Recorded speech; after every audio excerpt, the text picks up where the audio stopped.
Ok, este es el segundo de nuestros sermones en nuestra serie de grupos de comunidad y como Carlos decía, anímense, conéctense, busquen en nuestra página web cómo participar de un grupo de comunidad. La conversación en los grupos de comunidad es muy distinta, es más abierta, es más amigable.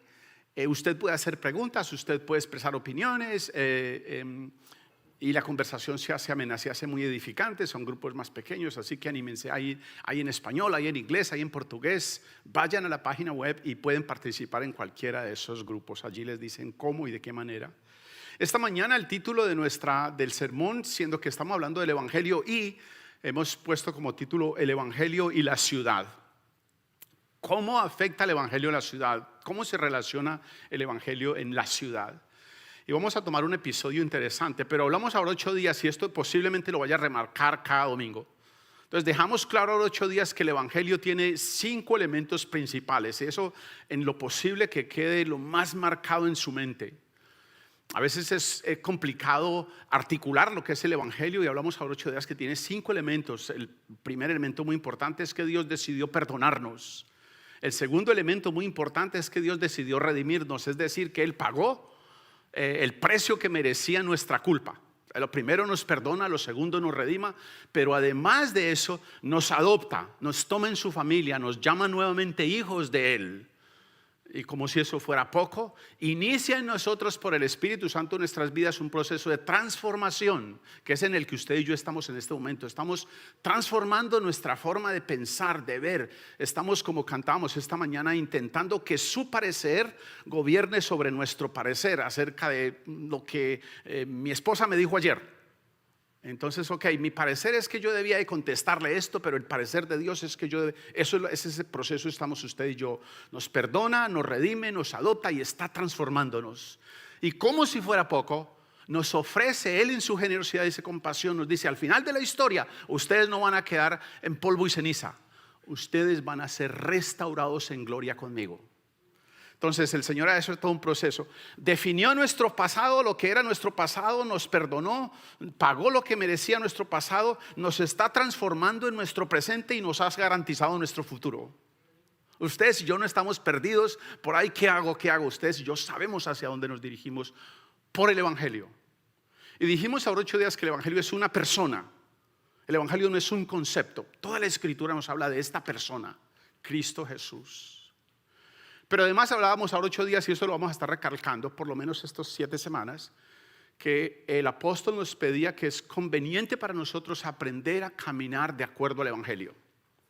Hágase esa pregunta cada que usted pueda, cada mañana, cada situación que usted, en la que está en este momento. ¿Tiene un problema económico? Pregúntele al Señor, ¿cómo sería actuar de acuerdo al Evangelio, como corresponde al Evangelio en esta situación mía? De dolor, de pérdida, de enfermedad, de alegría, de éxito, de logros. ¿Cómo sería? ¿Cómo actuaría yo en correspondencia de acuerdo con el Evangelio ante y lo que esté pasando en su vida? Y hablamos que para ustedes y yo poder vivir como corresponde al Evangelio, debemos de incluir una serie de elementos: humildad, compasión, gratitud, empatía, amor, contentamiento, fe, paz. Debemos incluir esos elementos en nuestra forma de vida si queremos vivir nuestra vida como corresponde al Evangelio. La bendición es que ustedes y yo no tenemos que producir eso. No sabemos cómo producirlo además, sino que Dios nos lo ha ofrecido por el Espíritu Santo en nuestras vidas. Ya tenemos cómo hacerlo. No solo Él nos pide que lo hagamos, pero además nos da el Espíritu Santo que lo hagamos. Ahora, ¿cómo ponemos eso a funcionar en nuestra ciudad? ¿Cómo hacemos que el Evangelio y los principios del Evangelio funcionen y se apliquen en nuestra ciudad? Escuchemos este relato. Este relato está en el libro de Hechos, en el capítulo 18. Es un relato del apóstol Pablo, una situación que le enfrenta. Y más o menos nos habla de cómo podríamos nosotros responder a la ciudad de acuerdo o como corresponde al Evangelio. Escuchen el relato. Hechos capítulo 18, versículos 1 hasta el 11. Dice, después de esto, Pablo se marchó de Atenas y se fue a Corinto. Allí se encontró con un judío llamado Aquila, natural del Ponto, y con su esposa Priscila. Hacía poco habían llegado de Italia porque Claudio había mandado que todos los judíos fueran expulsados de Roma. Pablo fue a verlos y como hacía tiendas de campaña al igual que ellos, se quedó para que trabajaran juntos. Todos los sábados discutía en las sinagogas, tratando de persuadir a judíos y a griegos. Y solo quiero hacer un pequeño paréntesis aquí. Quienes de ustedes conocen la Escritura, esta es una congregación completamente atípica. Los judíos no se juntaban sino con judíos. Pero esta es una congregación donde incluye griegos también. Entre otras cosas, los griegos eran las personas con las que los judíos menos querían tener que ver. Cierro el paréntesis allí, versículo 5. Dice, cuando Silas y Timoteo llegaron de Macedonia, Pablo se dedicó exclusivamente a predicar, testificándole a los judíos que Jesús era el Mesías. Pero cuando los judíos se opusieron a Pablo y lo insultaron, este se sacudió la ropa en señal de protesta y les dijo: caiga la sangre de ustedes sobre su propia cabeza. Estoy libre de responsabilidad. De ahora en adelante me dirigiré a los gentiles. Entonces Pablo salió de la sinagoga y se fue a la casa de un tal Ticio Justo que adoraba a Dios y vivía al lado de la sinagoga. Crispo, el jefe de la sinagoga, creyó en el Señor con toda su familia. También creyeron y fueron bautizados muchos de los corintios que oyeron a Pablo. Una noche el Señor le dijo a Pablo en una visión: no tengas miedo, sigue hablando y no te calles, pues estoy contigo. Aunque te ataquen, no voy a dejar que nadie te haga daño, porque yo tengo mucha gente en esta ciudad. Así que Pablo se quedó allí 1 año y medio enseñando entre el pueblo la palabra de Dios. Es un relato, un breve episodio de la vida del apóstol Pablo.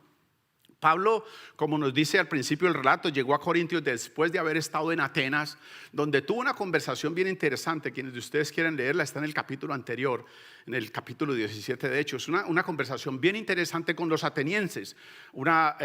Vamos a ponerlo así, un grupo cultural muchísimo más rico en otras cosas que los corintios. Mucho más culto, conversaciones mucho más profundas, mucho más elaboradas. Y Pablo viene de eso y se encuentra en esta comunidad.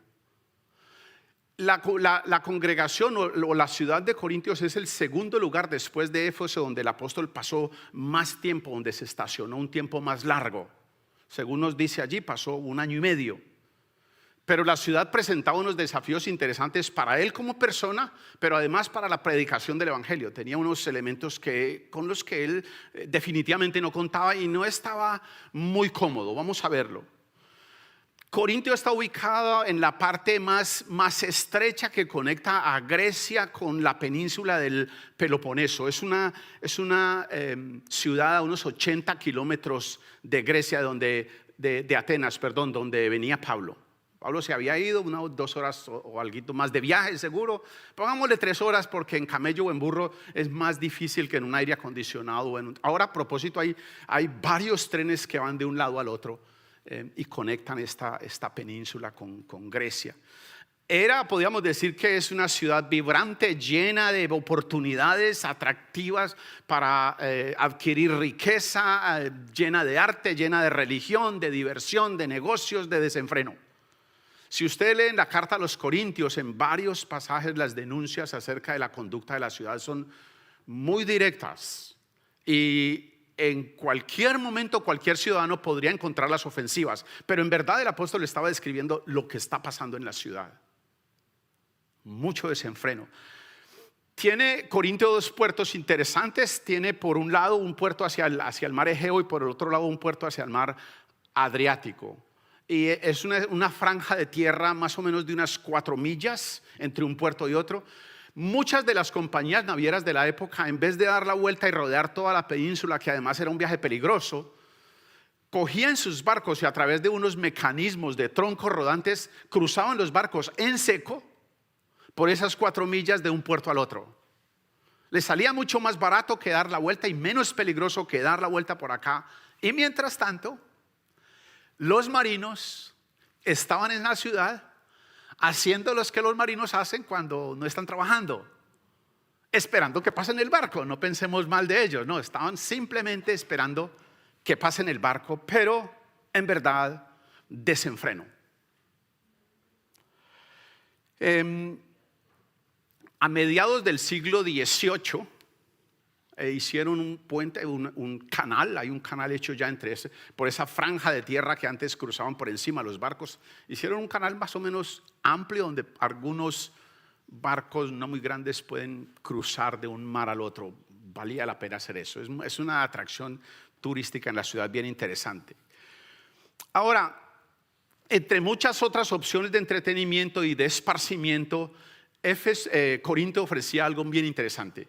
Ofrecía un culto a Afrodita. Afrodita era una estatua, una imagen. Algunos la llaman una deidad griega, pero pues entendiendo que es una deidad, en verdad solo uno es el que es divino. Entonces en verdad era una estatua que tenía todo que ver con libertinaje, pasión, procreación, belleza, placer, lujuria, desenfreno sexual.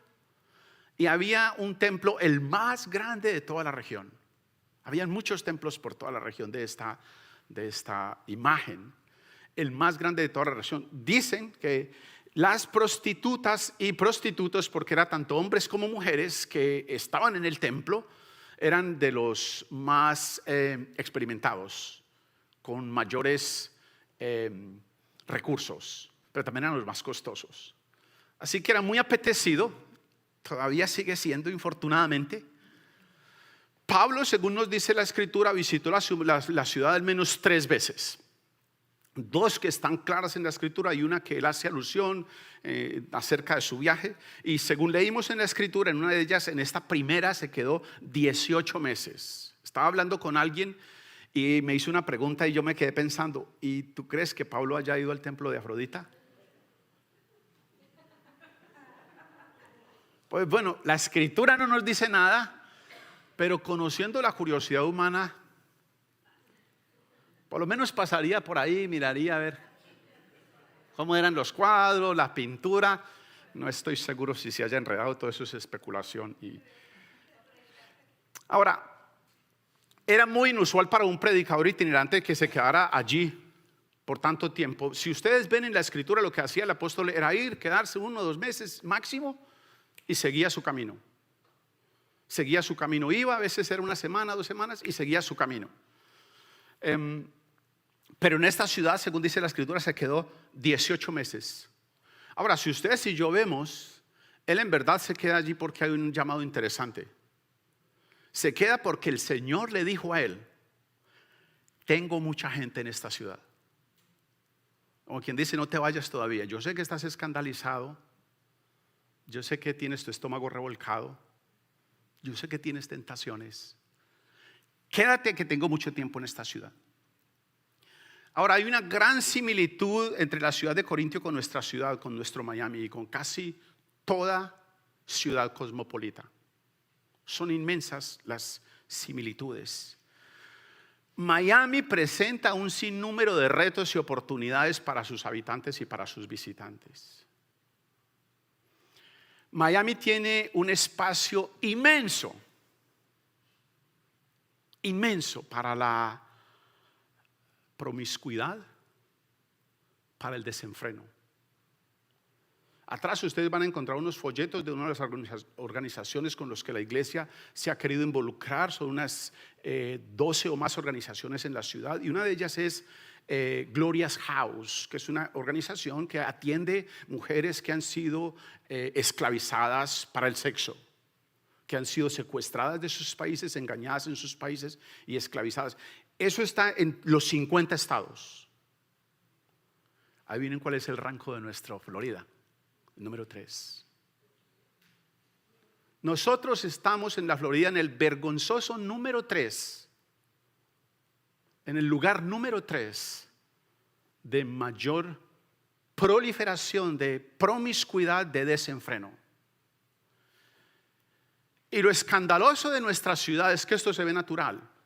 Con mi esposa estuvimos el viernes pasado en un lugar que era súper exclusivo allí en Fort Lauderdale. desenfreno total. En un parquecito con familias, con niños, desenfreno total. Uso de drogas sin ninguna, policías allí conversando y los hombres usando drogas, gente tirada en el piso, en una ciudad que era exclusiva. A nosotros nos trajo una corta imagen de una visita que nosotros hicimos a la ciudad de Los Ángeles. Así que está pasando. Miami presenta ese tipo de desafíos, un sinnúmero de oportunidades para tanto habitantes como visitantes. Es una ciudad cautivadora para una serie de cosas, una serie de eventos, una serie de oportunidades. Es un imán para, en este caso infortunadamente y tristemente, pero no es el único caso, para los traficantes de personas. Es un imán para los empresarios, es un imán para los banqueros, es un imán para los investigadores. Es un imán para muchas cosas. Nuestra ciudad ofrece inmensas oportunidades. Ahora, la situación de Pablo en Corintio es parecida en diversas maneras a la de los creyentes que Dios está trayendo a esta ciudad. El llamado de Dios para Pablo, que no tenga miedo, que hable, que pues él tiene mucha gente en esa ciudad, es igual de urgente para nuestra ciudad hoy, para nuestra Miami hoy. Pues si ustedes y yo creemos en quién es Dios, ustedes y yo fuimos traídos. Ustedes y yo no vinimos a esta ciudad, Él nos trajo. Y Él nos trajo porque Él tiene mucha gente en esta ciudad. Solemos decir, y a veces esto es una frase que uno escucha con más frecuencia de lo normal: todo sucede con todo tiene lo decimos casi. Ahora, yo no estoy seguro cuánto de eso creemos nosotros. Pues en verdad quiero decirles, queridos hermanos, que ni los profetas, ni los discípulos, ni nuestros patriarcas, ni nada de lo que sucede está por fuera del propósito santo de Dios. Nada de esto coge a Dios por sorpresa. En verdad, según lo que nos dice la Escritura, es que cada uno de estos eventos Él así los ha determinado. Él así los ha diseñado. Y esto es bien a veces confuso para nosotros, porque a nosotros nos gustaría que Dios tomara otro tipo de curso, que hiciera otro tipo de cosas. Por ejemplo, ¿qué tal que le bajara la temperatura a Miami? Que no fuera tan sofocante salir a la ciudad. ¿No crees que eso sería una buena recomendación para Dios? Ayúdeme, firmamos una carta y se la mandamos. Tenemos muchísimas recomendaciones acerca de cómo Dios debiera hacer ciertas cosas en nuestra vida, en nuestras relaciones, en nuestras situaciones. Escuchen una parte, solo voy a leer una fracción de la conversación que el apóstol Pablo tuvo en Atenas, en el Areópago, con estos grandes conversadores y pensadores, la cuna del pensamiento mundial. Escuchen la conversación que él tuvo. Es una conversación bien interesante. Si se animan, lean el capítulo 17, pero solo voy a leer del versículo 24 al 27 en el capítulo 17, el capítulo anterior. Hechos capítulo 17, los versículos 24 al 27 viene hablando, los anima, les dice quiénes son y les dice: el Dios que hizo el mundo y todo lo que hay en él es Señor del cielo y de la tierra. No vive en templos construidos por hombres, ni se deja servir por manos humanas como si necesitara de algo. Por el contrario, Él es quien da a todos la vida, el aliento y todas las cosas. De un solo hombre hizo todas las naciones para que habitaran toda la tierra. Y escuchen lo que dice: y determinó los periodos de su historia y las fronteras de sus territorios. ¿No les parece eso muy extraordinario? Versículo 27, creo que dije que iba a leer hasta el 27, ¿sí? Esto lo hizo Dios para que todos lo busquen y aunque sea a tientas, lo encuentren en verdad, Él no está lejos de ninguno de nosotros. Me encanta cómo el apóstol pone en la mesa el concepto, el parecer que él tiene de Dios y no el parecer que los hombres tenemos de lo que nosotros somos. Él básicamente les está diciendo, no, ustedes no fueron los que pusieron las fronteras. Y ustedes no van a seguir hasta que ustedes quieran. Él dijo cuando se termina su periodo histórico. Él ya determinó eso. Y Él ya determinó también hasta dónde van sus fronteras. Él ha hecho todo con una intención de que lo busquemos. Pero en verdad, Él no está lejos de ninguno de nosotros. En un salmo dice, en tu libro estaban escritas todas las cosas que luego fueron formadas sin faltar una de ellas. Así que la verdad es que cada vez que Dios ha enviado a uno de sus siervos a las grandes ciudades, y usted puede ver el trazo de Dios obrando desde el mismo Génesis, enviando a sus siervos, poniendo a sus siervos en el corazón mismo de los imperios más grandes que han habido en la historia. Siempre con un propósito. Revisen la historia. Cada uno de los imperios en la historia ha tenido uno o dos o tres siervos de Dios, un profeta de Dios, hablándoles, diciéndoles, denunciando, exhortando, animando. Siempre, en todo caso, Dios ha querido ofrecer perdón, ofrecer luz, ofrecer redención, ofrecer transformación a la ciudad. Siempre Dios lo ha hecho de esa manera. Ha impactado a cada una de esas ciudades y a cada uno de esos imperios, si ustedes y yo leemos la historia, de manera transformadora. Los ha regresado a la fe, los ha regresado a la adoración de Él. Les ha mostrado quién es Dios. Hay un episodio interesante. Bueno, uno de los hombres de Dios, Daniel, sirvió a 3 o 4 imperios. 3 que yo sé y el otro está ahí como pareciera que sí, pero pareciera que no. Pero por lo menos sirve en 3 de estos imperios y cada uno de estos imperios es impactado de una manera contundente por Dios. Solo para mencionar uno de ellos. Pero a cada una de estas ciudades donde Él mandaba a sus siervos, los animaba a regresar a la fe, a regresar a la adoración a Él, a buscarlo, a encontrarse con este Dios como el que les dice el apóstol Pablo, que allí está ante los griegos diciéndoles quién es este Dios. Y todo eso tuvo un impacto que eso sería objeto de otra conversación tremendo en la historia de Grecia. Esa conversación.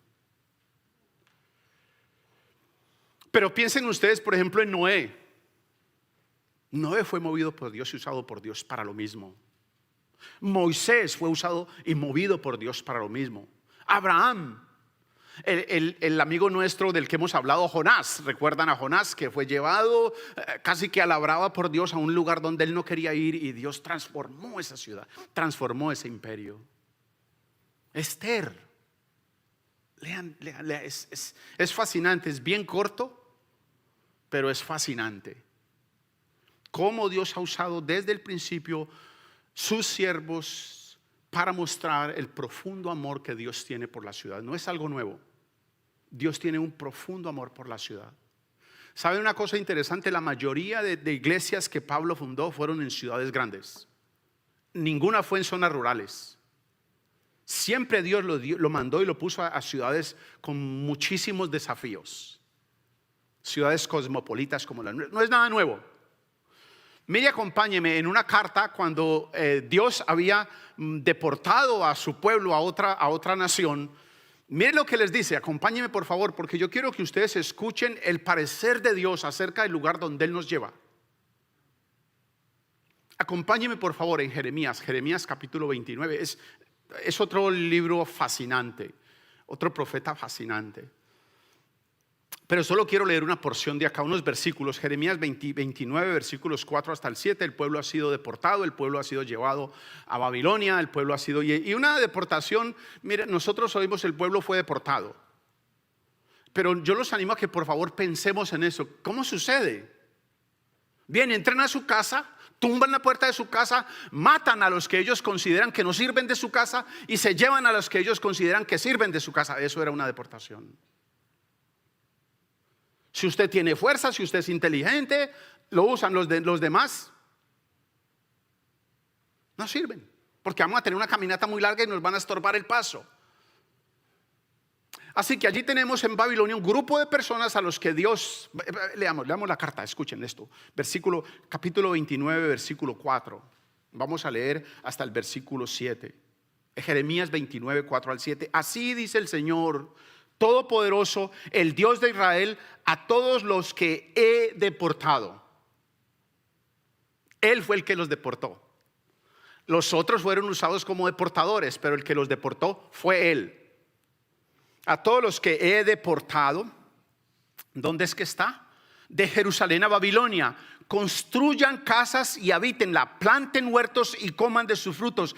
Cásense y tengan hijos e hijas, y casen sus hijos e hijas, para que a su vez ellos le den nietos. Multiplíquense allá y no disminuyan. Además, busquen el bienestar de la ciudad a donde y vuelve y dice, los he deportado, y pidan al Señor por ella, porque el bienestar de ustedes depende del bienestar de la ciudad.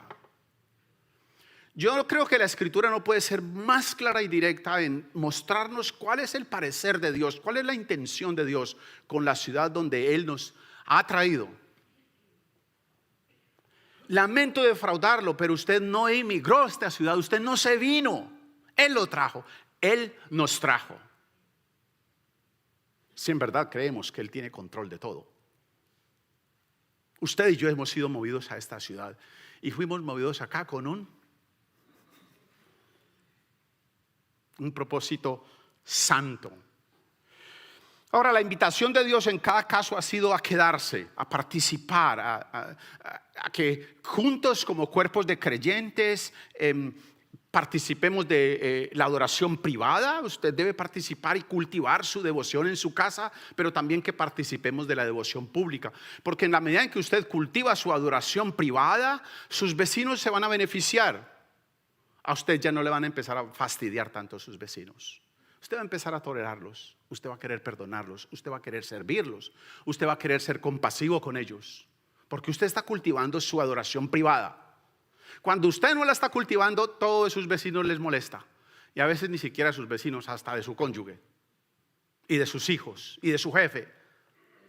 Entonces el llamado es que ustedes y yo cultivemos nuestra oración pública. Si usted y yo cultivamos nuestra lectura de la Escritura, nuestra oración, van a empezar a aparecer ese tipo de actitudes, ese parecer de Dios hacia las personas que Él me puso cerca.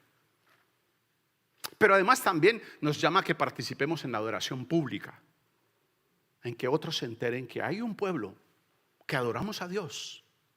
Y cuando la gente nos pregunta, ¿y ustedes qué es lo que hacen los domingos allá? Adoramos a Dios, nuestro Redentor, el que de un solo hombre hizo todas las naciones, el que creó el cielo y la tierra, el que me da trabajo a mí, la fuerza para trabajar, el que me da sabiduría. Esa es la invitación. Ustedes y yo tenemos ese privilegio en este momento histórico. Ustedes y yo tenemos ese privilegio en este lugar geográfico donde Dios nos ha traído. Yo sé que usted puede estar pensando, no, Jamil, yo me vine acá porque yo analicé bien el problema de mi vida, hice los cálculos y aquí es donde más oportunidades tengo. Wrong. A usted lo trajo Dios acá. A nosotros todos nos trajo Dios acá. Y si usted mañana se va para Nueva York, no es que usted se fue, es que Dios lo llevó. Si en verdad creemos que en Él vivimos y que en Él nos movemos. Es lo que yo considero que pasó en mi vida, en la vida mía y de mi casa y de mi hogar hace 22 años, cuando Él nos trajo a esta ciudad. A cosas que yo no conocía, a un lenguaje que yo no conocía, a una situación completamente distinta, pero Él nos trajo. Él lo trajo a usted a esta ciudad. Él lo ha traído a usted a esta ciudad, porque Él tiene mucha gente en esta ciudad. La sinagoga, según leímos en la escritura, es el lugar más seguro para uno hablar de la congregación. Yo suelo decir con esto, y la bendición de esto es que esto está quedando grabado: el peor lugar para ser cristianos es la congregación. Aquí no es muy bueno ser creyentes. Es muy bueno ser creyentes fuera de la congregación, en su lugar de trabajo, en los sitios que usted frecuenta para divertirse, en su vecindario, en su casa misma. Allí es donde usted tiene la gran oportunidad de ser creyente. Aquí no. Aquí nos perfumamos, nos vestimos, caminamos como creyentes, hablamos como creyentes, tomamos la cara. Dios te bendiga, hermano. Los animo a que en las casas también lo hagamos. Pablo está haciendo lo mismo. Si ustedes revisan, Pablo está haciendo exactamente lo mismo. Lo que leemos es que él se fue a la sinagoga a conversar con sus amigos judíos, los que entienden el lenguaje de él, los que comen lo mismo, y él no tenía que preguntar si era kosher o no. Él ya estaba seguro que esa comida estaba certificada, se la comía sin problema y empezaban la conversación. Es el lugar más seguro para hablar de lo que él tenía que hablar, y estuvo allí un tiempo hablando con ellos. No había mayor inconveniente, no habían barreras de lenguaje. Qué chévere, qué bueno, no hay ningún problema.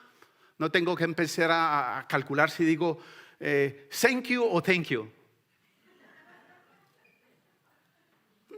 No, estoy hablando y a veces hasta mis chistes me los entienden. Está él feliz allí, hablando donde no tiene ninguna discrepancia. En general, un ambiente seguro. Es muy natural que usted y yo busquemos eso. Pero Dios nos trajo aquí, donde no todos hablan nuestro propio lenguaje. Sin embargo, si ustedes ven la ciudad, miren la ciudad cómo se está fragmentando. Miami Beach, ¿qué tenemos en Miami Beach? Judíos y un buen número de argentinos, ¿verdad? Casi todos van para allá. Algunos se equivocan y se quedan por ahí en la otra parte de la ciudad, pero un porcentaje altísimo. La Pequeña Habana, por eso se llama Pequeña Habana. La ciudad misma se va fragmentando. El pequeño Haití, Kendall, a Doral le han puesto un apellido, Doralzuela, y no es cierto, pero el porcentaje es más alto. Si ustedes ven, la ciudad se está fragmentando. Ahora, la bendición de esto es que Hialeah le ha tocado solo a los americanos. Puro gringo en Hialeah.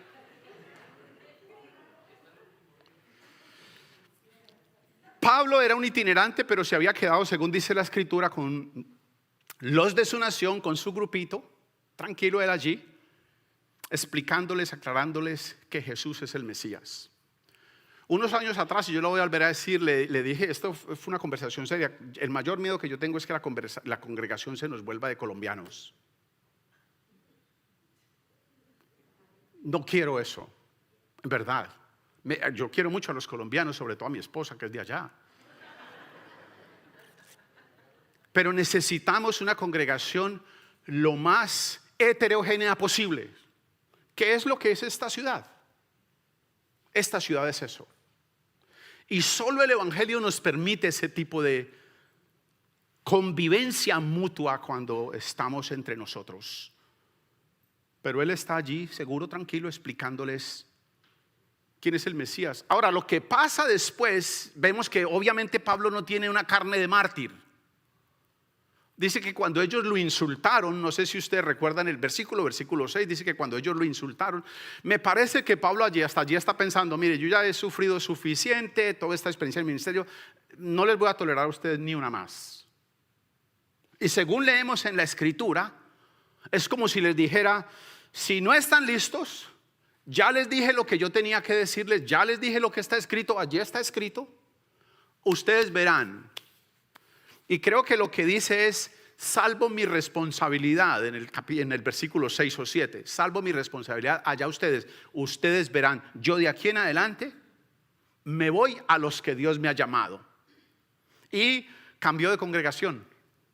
Básicamente les dice: allá ustedes, y lo que hace Pablo es cambiar de consagración, de congregación, sin abandonar su llamado, sin abandonar lo que Dios le dice. Según leemos en la escritura, muy posiblemente está enojado, muy posiblemente está triste, muy posiblemente está defraudado por la respuesta de los de su nación, pero sin abandonar su llamado, cambia de congregación y se reúne, se dirige entonces a los gentiles, gente de otra nacionalidad, con otra cultura, otro tipo de comida, yo creo que ahí sí le tenía que preguntar, bueno, ¿y esa carne de dónde viene? Sin embargo, se dirige a ellos, a quienes, por lo que leemos, el corazón de ellos está abierto por Dios y están escuchando la palabra de Dios. En las pasadas 6 décadas ha pasado algo interesante y se está agudizando cada vez en nuestra ciudad. Yo diría que casi que podríamos decir a nivel general, a nivel mundial, pero en nuestra ciudad es evidente, lo podemos palpar. Son como dos tipos, dos movimientos, unos de inmigrantes y otros de inmigrantes. Unos que se están yendo porque la ciudad, yo no puedo vivir acá más. Esto es un caos. Esta ciudad se está, mire lo que acabo de ver en tal parte. No, si usted viera lo que vi en tal parte. Un grupo de personas que se están yendo de acá porque la ciudad ya, no tolero ni el tráfico. Pero hay otro grupo de personas, y esto es cada vez se agudiza más, a los que están llegando porque la ciudad los atrae, porque la ciudad les ofrece oportunidades, porque la ciudad tiene una serie de ventajas en la visión que ellos tienen de lo que es el progreso de sus vidas. Hoy en nuestra ciudad encontramos a los que la ciudad resulta invivible. Quiero irme, este no es el sitio donde yo educaría a mis hijos, este no es el lugar donde yo quiero que ellos crezcan. Otros para quienes la ciudad es oportunidad, es riqueza, es exuberancia, es desenfreno. Y cada vez son más marcados esos dos grupos.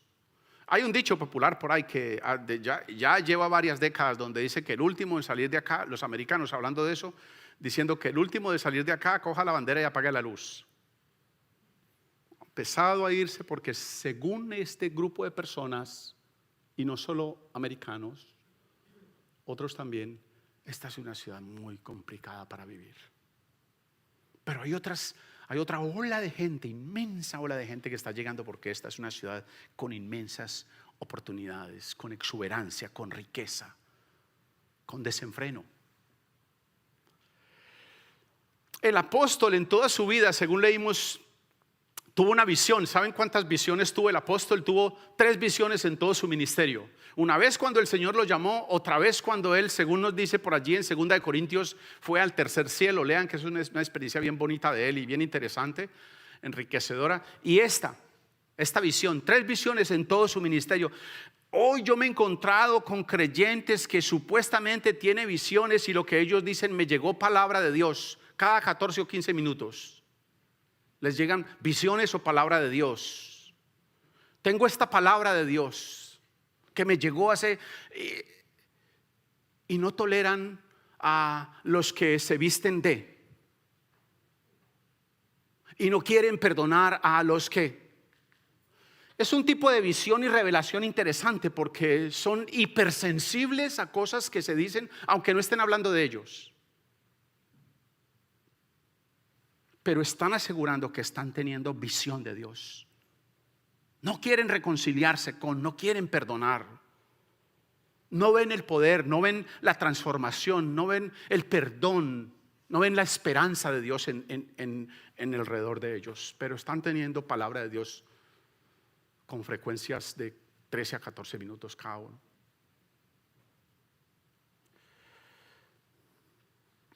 Es claro que el apóstol Pablo está desalentado, está atemorizado, probablemente con deseos de abandonar la ciudad, de dejar la ciudad, y Dios interviene.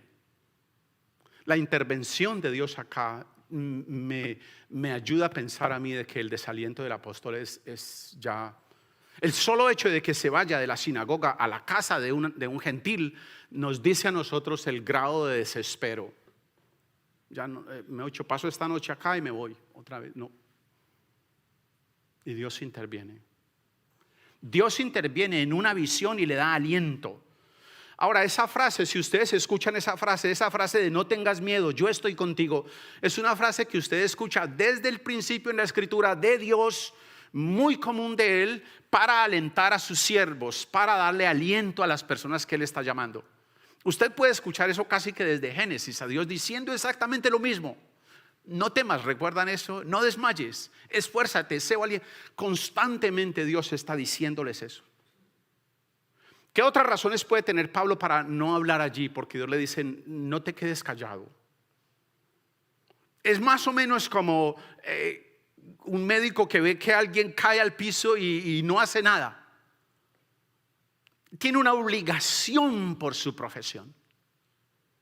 Pablo está obligado por su amor a Dios y el Señor interviene. Entiendo tu frustración, entiendo que te quieras ir de la ciudad, entiendo lo que está pasando en tu corazón, claro que te entiendo. Por favor, no te quedes callado. Tengo mucha gente en esta ciudad. Muy seguramente Pablo esté pensando qué sentido tiene, no vale la pena, es mucha la corrupción, el desenfreno es muy grande.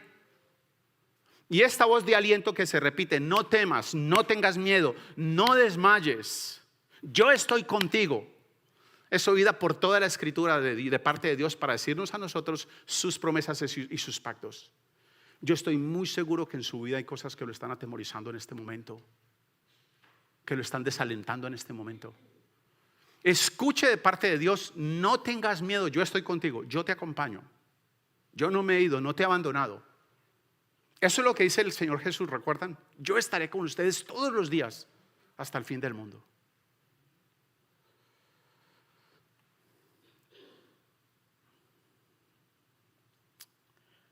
Recordemos pues que Dios está llevando a cabo su obra y quiere que nosotros caminemos con Él. Esta no es una obra de nosotros para que ustedes y yo nos desalentemos. Es una obra de Él y Él nos ha invitado a nosotros a participar. Él nos ha dado su fuerza, nos ha dado su Espíritu Santo. Él mismo se ha dado a nosotros. Él nos ha dado su fuerza, Él nos ha dado su sabiduría, Él nos ha dado su aliento. Posiblemente usted algún día vaya a ver a alguien como la alegría que le produjo a mi esposa haber visto a Flavio después de no sé cuántos años. Cuando ella me dijo, y saber que yo a ese lo cargué, yo me asusté porque ese tan grande. Yo le dije, ¿cuándo? Me dijo, no, cuando estaba en la sala cuna, cuando nació el niño. Hemos visto el progreso en la vida de otras personas. No se desaliente, personas. No se desaliente. Lo que usted está haciendo como creyente, que usted no esté viendo frutos ahora, usted los va a ver. Puede ser que incluso no los vea, pero siga caminando. Camine que Dios lo ha llamado, camine que Dios lo anima a creer, a continuar. Y por el Espíritu Santo le da a usted todo lo que usted necesita, su poder, su sabiduría, su fuerza, para que usted continúe. Ahora en versículo 10 Dios hace una promesa interesante. Dios le dice, a mí me gusta ahondar en este tipo de cosas. En el versículo 10 de Hechos 18 le dice, no voy a dejar que nadie te haga daño. Ahora, quienes de ustedes leen la vida del apóstol, esto no quiere decir que él no sufrió y que no padeció. No quiere decir que él pasó en una delicia, una danza de olores ricos por su vida. Lo que en verdad dice la Escritura es que lo que él sufrió por la presencia del Espíritu Santo no lo dañó. Él sufrió mucho. Quienes de ustedes quieran tener, él nos hace un resumen, quienes de ustedes quieran tener más o menos un resumen de algunos de los padecimientos que él tuvo y que no lo desanimaron, está en 2 Corintios 11. Así que la promesa que Dios le hace a él de que no voy a dejar que nadie te haga daño, no quiere decir que Pablo no padeció nada, pero a causa del Espíritu Santo en el corazón de él, todo lo que él padeció no lo dañó. Dios lo sostuvo, el Espíritu Santo lo sostuvo. Dios no nos ha prometido que no tendremos aflicciones. Él no nos dijo eso. Lo que Él sí nos dice es, voy a estar con ustedes. Los voy a acompañar en las situaciones que usted está viviendo, en las aflicciones que usted está viviendo a causa de, y usted inmediatamente le pone nombre a eso, a causa de mi esposa. No, a causa de usted. A causa de su incredulidad. A causa de mi esposo. No. Dios nos ha dado todo lo que ustedes y yo necesitamos para que ustedes y yo caminemos. Él dice algo interesante. Cuando pases por las aguas, cuando pases por el fuego, Escuchen esto, no quiere decir que Él nos va a evitar las aguas, ni nos va a evitar el fuego. No, no, no. Vas a pasar por ahí, pero yo te voy a sostener. Yo no voy a dejar que te quemes. Vas a pasar tu enfermedad, vas a pasar la situación en tu trabajo, vas a pasar la situación en tu casa, vas a tener pérdida en ese negocio, vas a perder a alguien en tu vida. Y yo voy a estar contigo. A mí no me vas a perder. Yo te voy a acompañar. ¿Cómo es que dice Jesús? En el mundo van a tener aflicción, pero confíen, yo he vencido. Pudiera ser que para nosotros a simple vista resulte difícil ver futuro espiritual para nuestra ciudad, para nuestro Miami, para nuestro vecindario. Pero Dios tiene mucha gente acá. Solo quiere que ustedes y yo caminemos, que ustedes y yo nos mantengamos, que hablemos. Y Dios nos ha dado el Espíritu Santo. Ahora la pregunta para nosotros es, ¿pero y hasta cuándo? ¿Hasta cuándo nos quedamos? ¿Hasta cuándo seguimos? Bueno, ¿cuánto tiempo duró Dios en la vida de los hombres y mujeres de Él? En Moisés fueron 80 años. O sea que a mí no me faltan sino 20 para que Él empiece. En Amós fueron 90 días. Amós, el ministerio del profeta Amós fue un ministerio relámpago. Noé fueron 120 años. El tiempo que Dios trate, el tiempo que Dios invierta. José fue a los 17 años y fueron otros 40 y algo de años. María tenía 16. Juan fue decapitado a los 30 y algo. ¿Cuánto tiempo? No sabemos. Pero Dios quiere que caminemos y nos ha dado su Espíritu Santo. Ustedes y yo solo somos sembradores. Usted y yo hemos sido invitados a contarles a otros. El crecimiento, el resultado de lo que pasa en las vidas de ellos lo define Él. Nuestro llamado es estar atentos a aquellos que sus corazones están escuchando la palabra de Dios, no rebatiendo y no discutiendo, sino que usted, y eso no es tan difícil, usted empieza a oler esos corazones que el Espíritu Santo está moviéndolos. Empiezan a hacer preguntas y a veces preguntas incómodas. Eso es bueno. Eso es señal de que el Espíritu Santo está hablando. Su llamado, el mío, queridos hermanos, en esta ciudad, en el lugar suyo donde usted se desenvuelve, es estar atento a eso, a esas personas. Pasa alguien por ahí y le dice a usted, es un problema, estoy en un problema horrible. Tremenda oportunidad para que usted ore.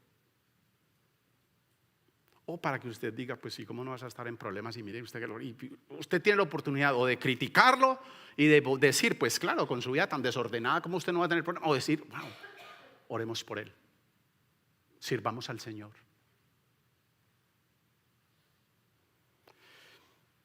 Ustedes y yo tenemos el privilegio de estar pendientes de aquellos que de alguna manera Dios los ha preparado y les está abriendo el corazón. Cuando alguien se acerca a preguntar algo a su vida, entienda que es un chance, una oportunidad para servir, para ser testimonio, para ser testigo. Es sembrar en terreno fértil y eso empieza en la casa. Yo les he contado y más de una vez el testimonio de Susana Sid y de Betty Bensanquen, ¿no? Una de ellas oró 33 años por su esposo, la otra oró 17 años por su esposo. Y por supuesto esos son tiempos donde hay mucho desaliento, pero se mantuvieron firmes y un día el Señor abrió el corazón de sus esposos y esos esposos fueron convertidos al Señor. Uno de ellos ya partió al cielo, el otro es pastor en esta ciudad. Sí, siga invirtiendo usted. Siga invirtiendo, sígales hablando, hábleles, cuénteles a ellos en su vecindario, en su familia, con sus hijos, en su lugar de recreación, en los lugares donde usted va y descansa. Y crea que Dios está obrando en esas vidas. Ahí vimos a Flavio. Pero yo viéndolos a ustedes, con lo que los conozco, yo veo a Dios obrar en sus vidas. Dios nos ha traído acá con su propósito santo. Versículo 11 nos plantea un desafío interesantísimo. Y es lo que ustedes, los que nos hemos propuesto acá. En el versículo 11 dice, así que Pablo se quedó allí 1 año y medio enseñando entre el pueblo la palabra de Dios. Y eso es lo que nos hemos propuesto en esta congregación. Nos vamos a quedar en la ciudad. Dios nos atrajo a esta ciudad, a cada uno de nosotros, a usted y a mí nos trajo Dios a esta ciudad, hasta que nos llame a otra. Él decidirá cuándo. Pero mientras estamos en esta ciudad, Él nos trajo a esta ciudad para enseñar a quienes quieran oír, a quienes Él haya preparado, la palabra de Dios. ¿Qué quiere decir eso, Hamid? La palabra de Dios acerca de su sexualidad. La palabra de Dios acerca de su rol en su casa como esposa o como esposo. La palabra de Dios en su casa acerca de como suegra o como suegro. ¿Qué dice la palabra de Dios acerca de usted como vecino? ¿Qué dice la palabra de Dios acerca de usted como profesional? ¿Qué dice la palabra de Dios acerca de usted como padre, como hijo, como hermano de fe? Esa es nuestra tarea. Nuestra tarea es, nos hemos propuesto que vamos a enseñar no lo que nuestra organización religiosa dice. Queremos ceñirnos al máximo a esto, y cuando ustedes, por favor, vean que no, háganoslo saber. Queremos que ustedes se enteren, nuestros hijos se enteren, ¿qué dice Dios acerca del matrimonio?